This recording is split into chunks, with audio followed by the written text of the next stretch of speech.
I just read through the book of Job, okay? Let's go there for a minute. So I read through the book of Job again, and I was going to start in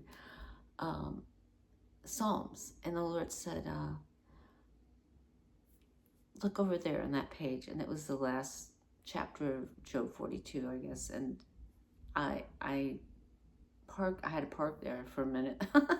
He was telling me, look at what Job did, not only after he prayed for his friends and endured that really hard test. Yeah, he lost his family, his kids, his possessions, everything. And some of you are probably living in cars. And Job lost it all. You know, he's sitting on the ground in dust, you know. And you were sitting in ashes right now. God's telling me to tell you, you got to rise up out of the ashes. I don't mean to laugh about it. I can, because 13 years I went without a home, and God supernaturally provided something in 2 days at the last minute when they said, well, oh well, we're full, better luck next time. And I walked away laughing and singing, because I was like, I'm happy and content with a little and a lot. You know, I'm happy with what he's given me. Today he gave me breath and life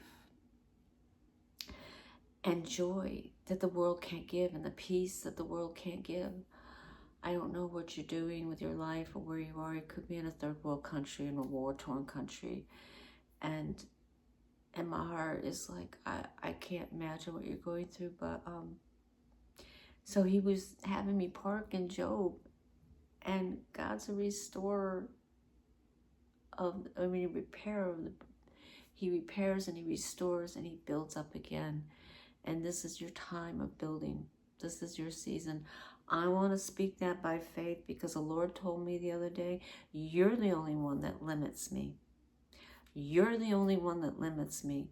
You're the only one that limits me. Do you hear that? Do you hear what the Spirit of the Lord is saying? You're the only one that limits me, because by faith we believe and receive.